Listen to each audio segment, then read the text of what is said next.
ഒരു സൈഡ് മുഴുവൻ പാരലൈസ് ആയി പോയതാണ്. ഈ തലയ്ക്കകത്തെ ബ്രെയിൻ മുഴുവൻ ബ്ലഡിനകത്ത് നിറഞ്ഞു പോയതാണ്. തൻ്റെ ശരീരത്തെ ആന്തരിക അവയവങ്ങളെല്ലാം ബ്ലഡിൽ കുളിച്ചത്. ഇവിടെ എന്നോ പറഞ്ഞൊരു മെസ്സേജ്, എത്രയോ നാളിന് മുമ്പ് പറഞ്ഞൊരു മെസ്സേജ് യൂട്യൂബിൽ കേട്ടോണ്ടിരുന്നപ്പോൾ സൗഖ്യം. കരമടിച്ച് ദൈവത്തെ ആരാധിച്ച്, കരമടിച്ച് ദൈവത്തെ ആരാധിച്ച്. ഓ ഹല്ലേലൂയ, ഹല്ലേലൂയ. അങ്ങനെയാണെങ്കിൽ ലൈവിനകത്തിൽ കാണുന്നവരോട് പറയട്ടെ, നിങ്ങൾക്ക് ഇവിടെ ഇട്ടിയപ്പാറ രഹബോത്ത് റിവൈവൽ വർഷിപ്പ് സെന്ററിൽ വന്ന് ആരാധിക്കാൻ കഴിഞ്ഞില്ല എന്ന് ഭാരപ്പെടണ്ട. നിങ്ങൾ ഇരിക്കുന്നിടത്ത് ഏത് രാജ്യത്തായാലും ഏത് ടൈം സോണിലായാലും ദൈവം നിങ്ങളെ സൗഖ്യമാക്കും. വിശ്വസിക്കുന്നവർ നന്നായിട്ട് കരമൊന്നടിച്ച് അല്പനിമിഷങ്ങൾ അന്യഭാഷയിൽ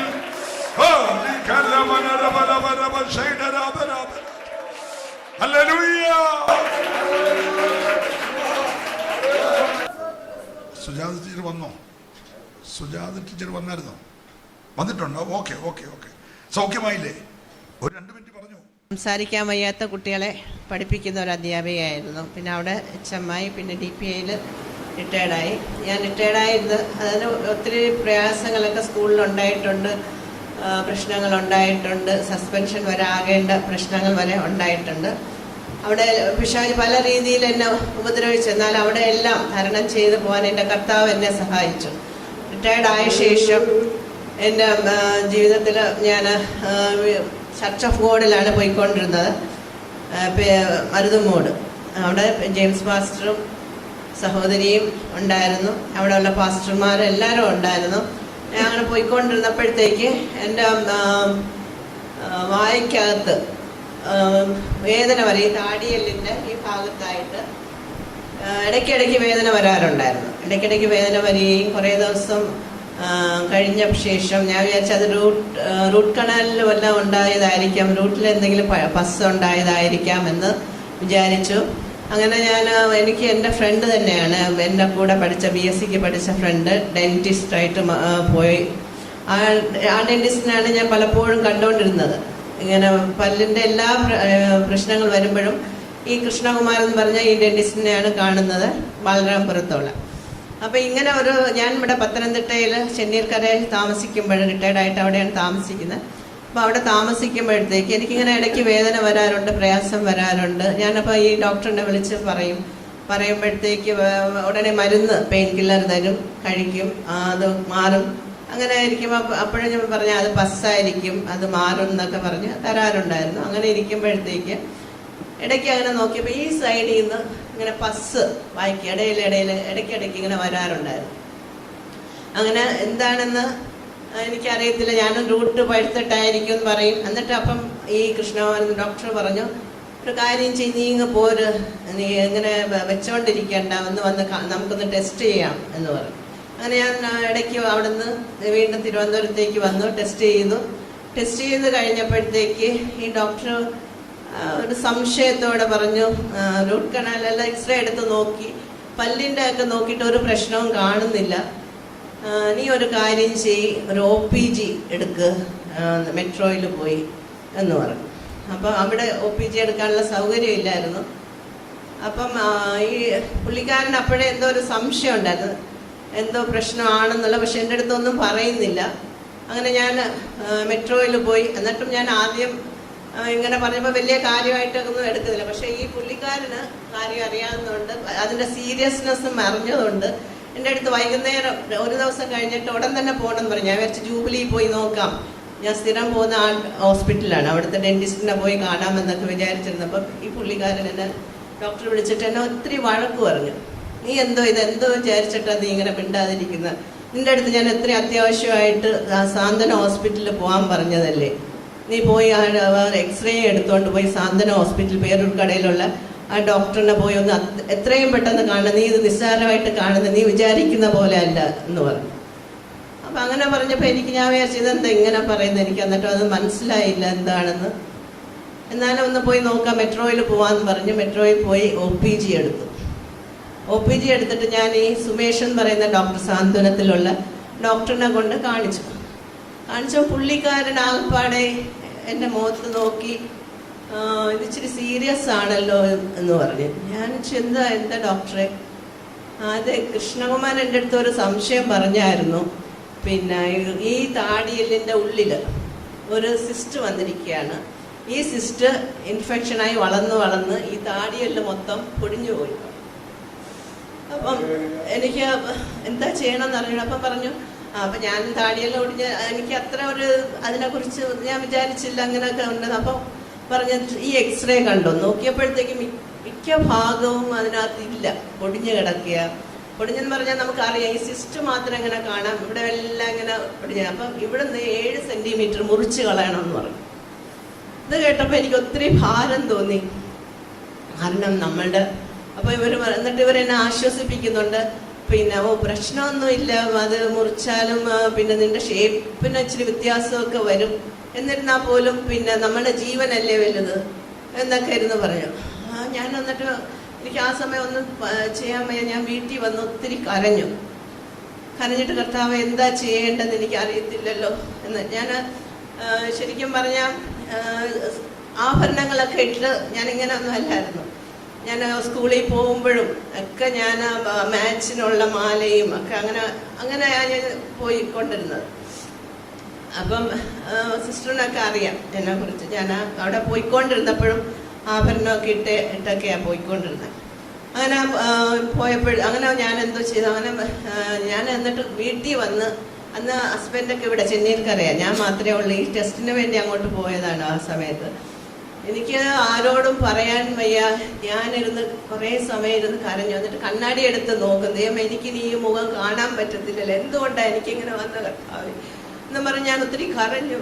എന്നിട്ട് ഞാൻ പാസ്റ്ററിനെ വിളിച്ചു പറഞ്ഞു, ജയ സിസ്റ്ററിനെ വിളിച്ചായിരുന്നു. ജയ സിസ്റ്ററിനെ വിളിച്ചിട്ട് പറഞ്ഞു, പാസ്റ്ററിനെ പറയാം. അപ്പം കുഴപ്പമില്ല, സാരമില്ല സിസ്റ്ററെ, നമുക്ക് പ്രാർത്ഥിക്കാം, ടീച്ചറെ നമുക്ക് പ്രാർത്ഥിക്കാം എന്നൊക്കെ ഒക്കെ പറയുമ്പോഴും നമുക്ക് വരുമ്പോഴേ അതിൻ്റെ ഒരു അവസ്ഥ നമുക്ക് അറിയത്തുള്ളൂ. ഞാൻ പലപ്പോഴും ഞാൻ വിചാരിച്ചു, ദൈവമേ, എത്രയോ ക്യാൻസർ പേഷ്യൻസ് ഇങ്ങനെ കേൾക്കുമ്പോൾ അവർക്ക് എന്തുമാത്രം വേദനയായിരിക്കുമല്ലോ. ഇതാണല്ലോ അവരുടെ എല്ലാം ഉള്ളിലെ വേദന. നമ്മൾ വെറുതെ കേൾക്കുമ്പോൾ നമുക്ക് അറിയത്തില്ല, നമുക്ക് നമ്മളുടെ ഉള്ളിൽ വരുമ്പോഴേ അതിൻ്റെ യഥാർത്ഥമായിട്ടുള്ള വേദന നമുക്ക് വരുന്നത്.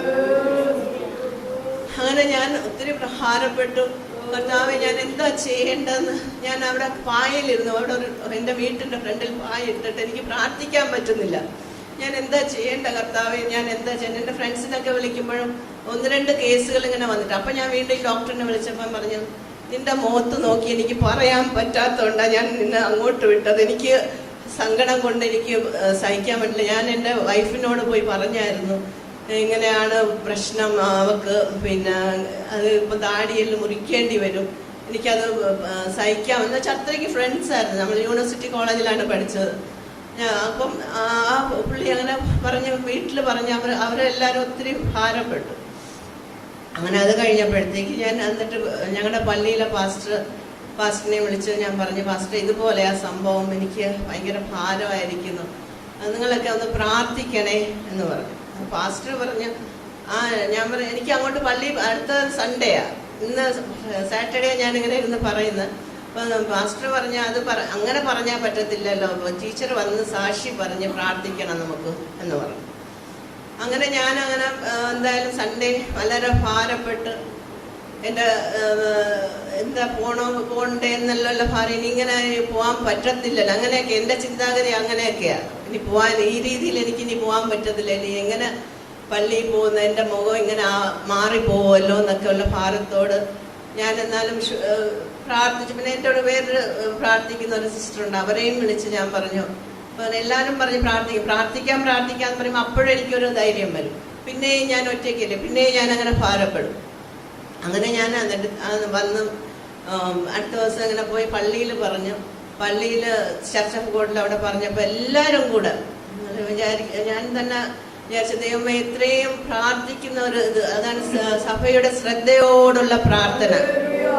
അവിടെ എല്ലാവരും കൂടെ പ്രാർത്ഥിച്ചു, സൗഖ്യത്തിന് വേണ്ടി പ്രാർത്ഥിച്ചു. അവിടെ നിന്ന് പ്രാർത്ഥന പറഞ്ഞ എന്തായാലും പോയി നോക്ക്, ടെസ്റ്റ് ചെയ്ത് നോക്ക്, ഇനി ഒന്നും കാണത്തില്ല ടീച്ചറെ എന്നൊക്കെ പറഞ്ഞു. തിരിച്ച് ഞാൻ വന്നു. അടുത്ത ദിവസം മെട്രോയിൽ മൺഡേ ഉള്ളു. തിരിച്ച് ഞാൻ വൈകിട്ട് ഉച്ചയ്ക്ക് വന്നു. വീണ്ടും ഞാൻ ഭാരപ്പെട്ടിരിക്കുകയാണ്. അപ്പം ഞാൻ വിചാരിച്ചത് ദൈവമേ, ആരെങ്കിലും എനിക്ക് വേണ്ടി ഒന്ന് പ്രാർത്ഥിക്കാൻ വന്നിരുന്നെങ്കിൽ, ആരെങ്കിലും ഉണ്ടോ എന്ന്. ഞാൻ ആര് വരും ഞാനപ്പോൾ ഈ സിസ്റ്ററിനെയും ജെയിംസ് പാസ്റ്ററിനെയും ഓർത്ത് അവരെങ്കിലും വരുമോ എന്ന് ഞാൻ. പക്ഷെ എനിക്ക് ഫോൺ എടുക്കാനോ ആരെയും വിളിക്കാനോ ഒന്നും തോന്നുന്നില്ല. അതിനങ്ങനെ ഒത്തിരി ഭാരപ്പെട്ട് ഇരുന്നപ്പം കോളിംഗ് ബെല്ലടിക്കുന്ന കേട്ടു. 5 മണിയൊക്കെ കഴിഞ്ഞപ്പോൾ ഞാൻ പോയി നോക്കി. എനിക്ക് തന്നെ അതിശയമായിരുന്നു. ദൈവം ജെയിംസ് പാസ്റ്ററിനെയും ജയ സിസ്റ്ററിനെയും അങ്ങനെ വിട്ടിരിക്കുകയാണ്. നമ്മുടെ മനസ്സിലെ ആഗ്രഹങ്ങളെ സാധിപ്പിച്ചു തരുന്ന ദൈവമാണ്.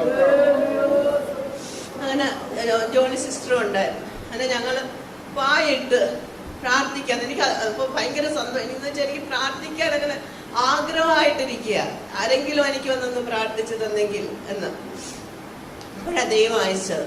അങ്ങനെ ഞങ്ങൾ പായിട്ട് പ്രാർത്ഥിച്ചുകൊണ്ടിരുന്ന് ജെയിംസ് പാസ്റ്റർ ശക്തമായിട്ട് ജെയിംംസ് പാസ്റ്ററിലൂടെ വചനം തന്നു. എനിക്ക് കിട്ടിയ വചനം എസെക്കിയേൽ 36:5-37 പറഞ്ഞത് എന്തോ, നിന്റെ നാടി നരമ്പ് ബലം പ്രാപിക്കും എന്നുള്ള.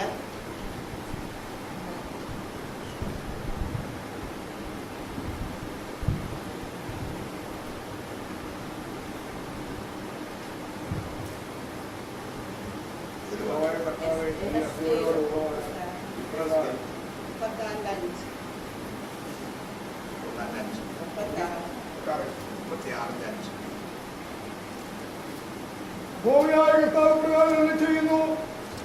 ജാതിയിൽ അതാണ് 37:5 തൊട്ട് യഹോവയായ കർത്താവ് ഈ അസ്ഥികളെ ഇപ്രകാരം ചെയ്യുന്നു.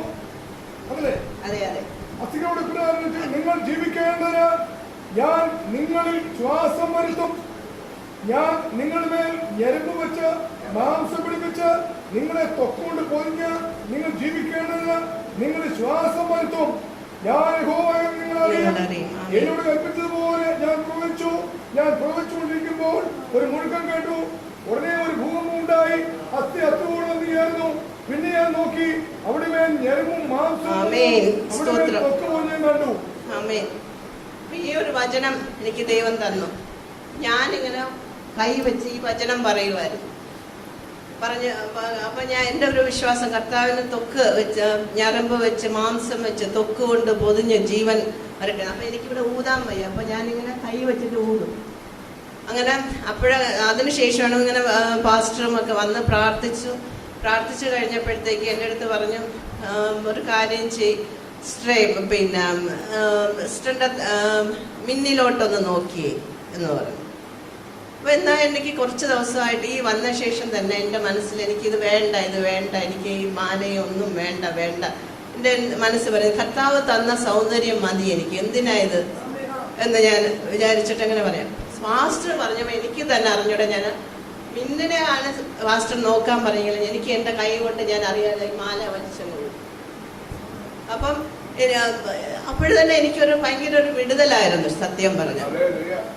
എന്നിട്ട് ഞങ്ങൾ ശക്തമായി ആരാധിച്ചു കർത്താവിനോട്. ഞങ്ങൾ അവിടെ ഇരുന്ന് ആരാധിച്ച് ഞങ്ങൾക്ക് എപ്പോഴേ എനിക്ക് ഒരു വിടുതൽ ഉണ്ട് എന്നെനിക്ക് പൂർണ്ണമായി വിശ്വാസം വന്നു. അപ്പോൾ മാസ്റ്റർ പറഞ്ഞു, ഒന്നുമില്ല ടീച്ചറെ, കർത്താവിടെ സൗഖ്യമാക്കി കഴിഞ്ഞാൽ. ആ ഒരു വാക്ക് എനിക്ക് ഒത്തിരി വിശ്വാസത്തിൽ എന്നെ ഉറപ്പിക്കാൻ പറ്റി. അപ്പൊ ഇന്നിപ്പം പാസ്റ്റർ പറഞ്ഞപ്പോഴും രോഗസൗഖ്യ വരമുണ്ട് ജെയിംസ് പാസ്റ്റർ പറയുമ്പോൾ സത്യമാണ്. അന്ന് എനിക്കത് മനസ്സിലാക്കാൻ പറ്റി. ഇപ്പൊ ഞാൻ പറഞ്ഞപ്പോഴും ഞാൻ മനസ്സിൽ ഓർത്ത്, എന്നാൽ ആ പാസ്റ്റർ ദൈവത്തെ കൊണ്ട് പറഞ്ഞിപ്പിച്ചായിരിക്കും എന്നെ ഇവിടെ വിളിക്കാനായിട്ട്. എന്തോ എനിക്കറിയത്തില്ല. കർത്താവിന് എല്ലാത്തിനും ഒരു സമയവും ഒരു ഉദ്ദേശമുണ്ട്. അങ്ങനെ എന്നെ കർത്താവ് സൗഖ്യമാക്കി. പിന്നെ അത് കഴിഞ്ഞിട്ട് വീണ്ടും മെട്രോയിൽ പോയി.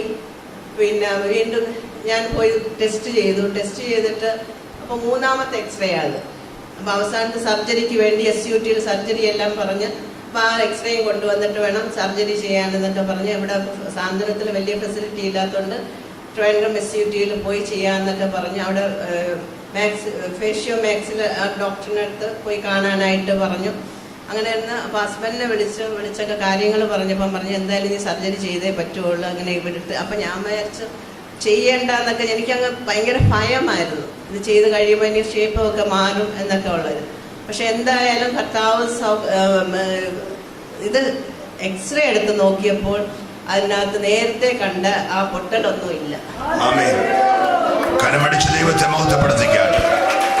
Hallelujah, hallelujah. വളരെ അനുഗ്രഹീതമായ ടീച്ചറിന്റെ സാക്ഷ്യത്തെ ഓർത്ത് എല്ലാവരും കരമുയർത്തി ദൈവത്തെ സ്തുതിച്ച് തന്റെ ദാസിയെ പിന്നെയും കർത്താവ് അനുഗ്രഹിക്കട്ടെ. ബാക്കി വിശദമായിട്ട് നമ്മൾ പിന്നീട് കേൾക്കുന്നതായിരിക്കും. തന്റെ ദാസിയുടെ ഒരു വാക്ക് നമുക്ക് പ്രാർത്ഥിക്കാം. എല്ലാ കരങ്ങളും ടീച്ചറിനെ മേൽ നീട്ടിക്കാട്ടെ. ഞങ്ങളുടെ നല്ല കർത്താവേ, സ്വർഗ്ഗീയ പിതാവേ, ഞങ്ങളുടെ കർത്താവിന്റെ വിലപ്പെട്ട ദാസിക്കായി ഞങ്ങൾ പ്രാർത്ഥിക്കും.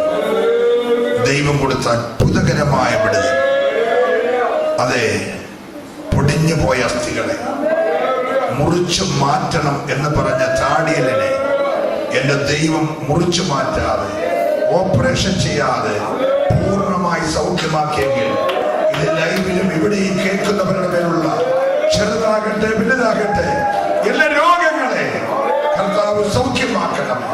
ഓരോ ആഴ്ചയിൽ ഇങ്ങനെയുള്ള പുതിയ പുതിയ സാക്ഷ്യങ്ങൾ കേൾക്കുവാൻ ദൈവം ഞങ്ങൾക്ക് കൃപ ചെയ്യണം. യേശുവിൻ നാമത്തിൽ തന്നെ. ആമേൻ, ആമേൻ.